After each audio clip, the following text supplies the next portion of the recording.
BJP के राष्ट्रीय अधिवेशन में पहुंचे पीएम मोदी, जेपी नड्डा ने शॉल पहनाकर उनका स्वागत किया। पीएम ने भारत मंडपम में विकास यात्रा प्रदर्शनी देखी। तो ये बड़ी खबर हम आपको बता रहे हैं। जेपी नड्डा ने शॉल पहनाकर प्रधानमंत्री का स्वागत किया। प्रधानमंत्री ने भारत मंडपम में विकास यात्रा की प्रदर्शनी भी देखी। तो 2 दिवसीय राष्ट्रीय अधिवेशन दिल्ली के अंदर आयोजित किया जा रहा है। जेपी नड्डा, गृह मंत्री अमित शाह, प्रधानमंत्री नरेंद्र मोदी प्रगति मैदान में इस समय महामंथन की शुरुआत। भारतीय जनता पार्टी, क्योंकि लोकसभा चुनाव सामने है और चुनाव में जीत के रोड मैप को यहां पर सुनिश्चित किया जाएगा, रणनीति तय की जाएगी।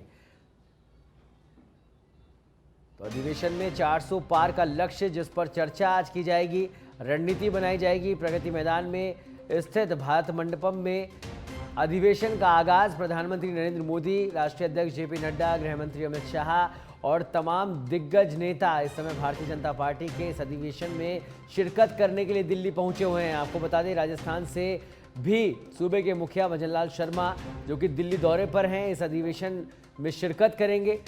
फिलहाल आपको बता दें कि इस तमाम सांसद, केंद्रीय मंत्री और साथ ही भारतीय जनता पार्टी के संगठन पदाधिकारी इस अधिवेशन का हिस्सा बनेंगे। तो अधिवेशन में 400 पार के लक्ष्य की रूपरेखा तैयार की जाएगी। 2 दिवसीय राष्ट्रीय अधिवेशन है, जिसमें रणनीति तय की जाएगी।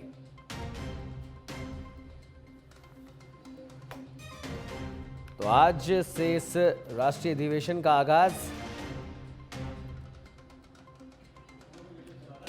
भारतीय जनता पार्टी का 2 दिवसीय राष्ट्रीय अधिवेशन है। आज से राजधानी दिल्ली के भारत मंडपम में यह अधिवेशन शुरू हो गया है। प्रधानमंत्री नरेंद्र मोदी, गृह मंत्री अमित शाह समेत भाजपा के अन्य बड़े नेता कार्यक्रम में शामिल होने पहुंचे हैं। बीजेपी के राष्ट्रीय अध्यक्ष जेपी नड्डा और पीएम मोदी ने कार्यक्रम की शुरुआत की। आज दोपहर 3:30 बजे से बीजेपी की राष्ट्रीय परिषद की बैठक होगी। आपको बता दें, करीब 4:30 बजे बीजेपी अध्यक्ष जेपी नड्डा का अध्यक्षीय भाषण होगा। लोकसभा चुनाव से पहले भारतीय जनता पार्टी की यह सबसे बड़ी बैठक है, जिसमें 11,000 से ज्यादा प्रतिनिधि शामिल हो रहे हैं। पीएम मोदी ने आगामी लोकसभा चुनाव में 370 से अधिक सीटें जीतने का लक्ष्य निर्धारित किया है, यानी कि 400 पार की जो रणनीति है उस पर यहां पर चिंतन किया जाएगा। बीजेपी के राष्ट्रीय अधिवेशन में वरिष्ठ नेता इस लक्ष्य को हासिल करने की रणनीति पर मंथन करेंगे। अधिवेशन शुरू होने के साथ ही बीजेपी के दिवंगत नेताओं और कार्यकर्ताओं को श्रद्धांजलि दी जाएगी।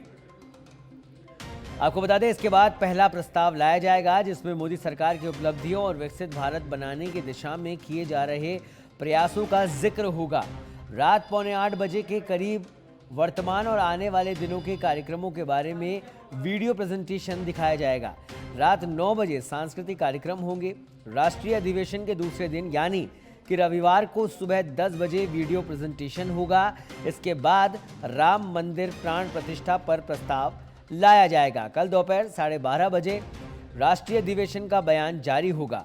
करीब 1 बजे जेपी नड्डा का अध्यक्षीय संबोधन होगा। इसके बाद एकल गीत प्रस्तुति होगी। करीब 1:15 बजे प्रधानमंत्री मोदी समापन भाषण देंगे, जिसमें वह देश भर से आए 10,000 से अधिक भाजपा प्रतिनिधियों को लोकसभा चुनाव की तैयारियों का मंत्र देंगे, जीत का मंत्र देंगे।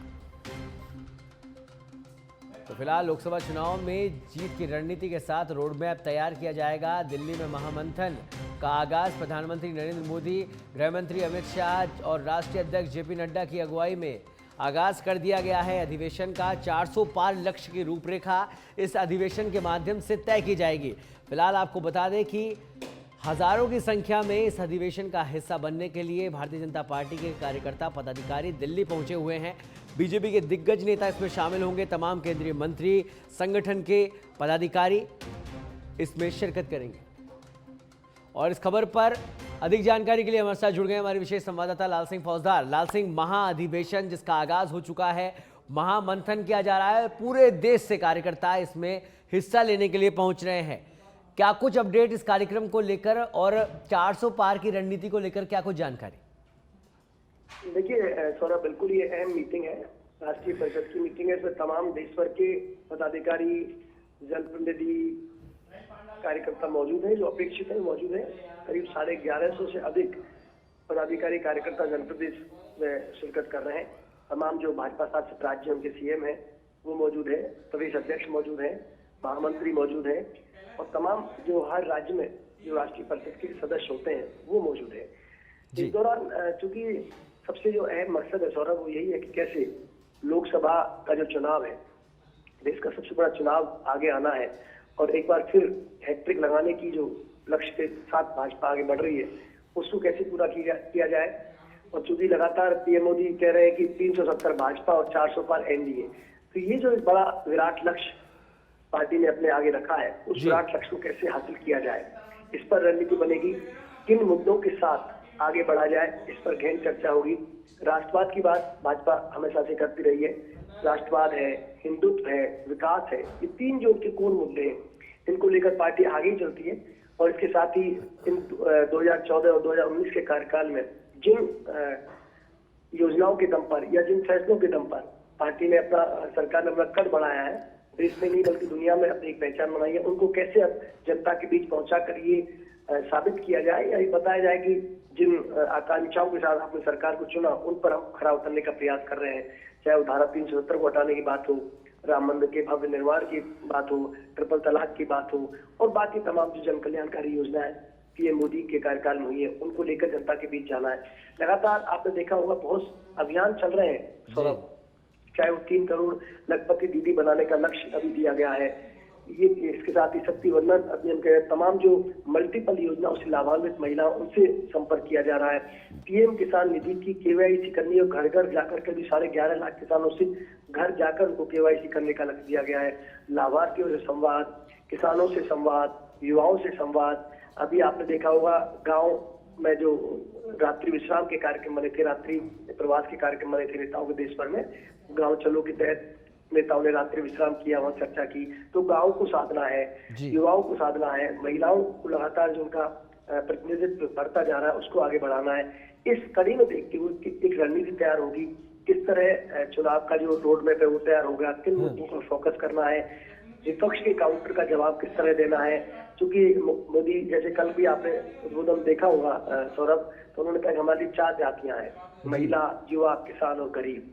सीधा बात है, साफ है, लोकसभा चुनावों में महिलाओं को, किसानों को, युवाओं को और गरीब वर्ग को साधने की जो कवायद है उस पर पार्टी पूरी तरह से चल पड़ी है। यही रणनीति का हिस्सा रहेगा।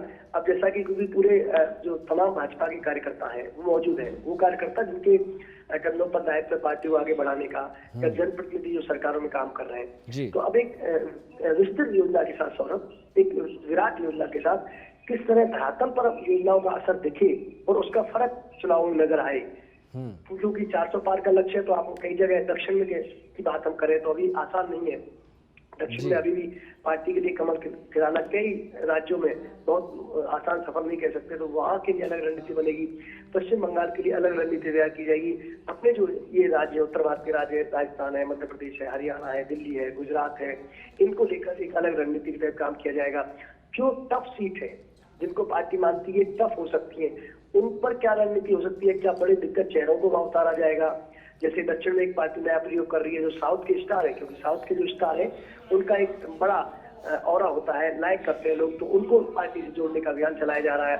ऐसी जो टफ सीट है वहां किस तरह का प्रयोग किया जाए, क्या दिग्गज नेताओं को वहां उतारा जाए। एक पार्टी इस रणनीति पर काम कर रही है, जो बड़े बड़े नेता है सौरभ, चाहे पीएम मोदी हैं, चाहे अमित शाह हैं, राजनाथ सिंह हैं, इनको अलग अलग क्षेत्रों में उतारा जाके उत्तर प्रदेश से, गुजरात से, राजस्थान से, मध्य प्रदेश से, छत्तीसगढ़ से, कर्नाटका से, बंगाल से, बिहार से एक रणनीति के तहत एक रोड मैप तैयार किया जा रहा है। तो 2 दिन के मंथन और चिंतन के बाद आपको लोकसभा चुनाव में भारतीय जनता पार्टी किस तरह से चुनावी समर में उतरेगी, ये आपको पूरा पता चल जाएगा। जी, तो ये माना जाए कि लाल सिंह तैयारियां शुरू हो चुकी है। ऐसे में कहीं ना कहीं एक फीडबैक और किस तरह से टिकट वितरण होगा, राजस्थान के अंदर हो या पूरे देश के अंदर हो, उसके लिए भी ट्रेनिंग प्रोसेस शुरू होने वाला है और मॉनिटरिंग की जाएगी शीर्ष नेतृत्व के द्वारा।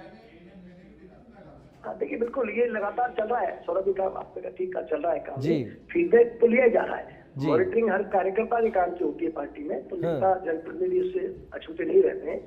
यही वजह है कि एक बड़ी चर्चा जो चल रही है सियासी गलियारों में कि बड़े स्तर पर इस बार लोकसभा के चुनाव काटे जा सकते हैं, टिकट काटे जा सकते जी। हैं। वजह क्यों? क्योंकि पिछली बार आपने देखा हो 2014 और 2019 में हमने अधिकतर सीटों को रिपीट होते हुए देखा, राजस्थान में यही तस्वीर देखी। लेकिन इस बार जी। पार्टी ये मानती है कि मोदी के चेहरे पर चुनाव लड़ा जाएगा, ये भी तय है कि चुनाव उसी दिशा में जा रहा है। लेकिन इसके बावजूद भी इस बार एक एक प्रत्याशी का चयन तरीके से किया जाएगा, जिताऊ कैंडिडेट को उतारा जाएगा। और एक और चर्चा होने वाली है कि लगातार कुछ पार्टियों के बड़े नेता पार्टी संपर्क में, वो राजस्थान में नहीं है, कई राज्यों में है जो भाजपा ज्वाइन करना चाहते हैं, तो उसको लेकर भी रणनीति बनेगी। किन किन नेताओं को ज्वाइन कराना है, उनका फिर पार्टी के प्लेटफॉर्म में किस तरह बेहतर उपयोग हो सकता है, इसकी रणनीति बनेगी। तो एक एक सीट को लेकर मायनोटली चर्चा होगी, गंभीर चर्चा होगी। ठीक है, तो कुल मिलाकर बड़ी तैयारी के साथ किस तरह से लोकसभा चुनाव में उतरा जाए, उसकी रणनीति तय की जाएगी, जीत को सुनिश्चित किया जाए, लक्ष्य को पाया जाए, वो तमाम चीजों पर महामंथन दिल्ली में किया जाएगा। बहुत बहुत धन्यवाद लाल सिंह इस तमाम जानकारी के लिए।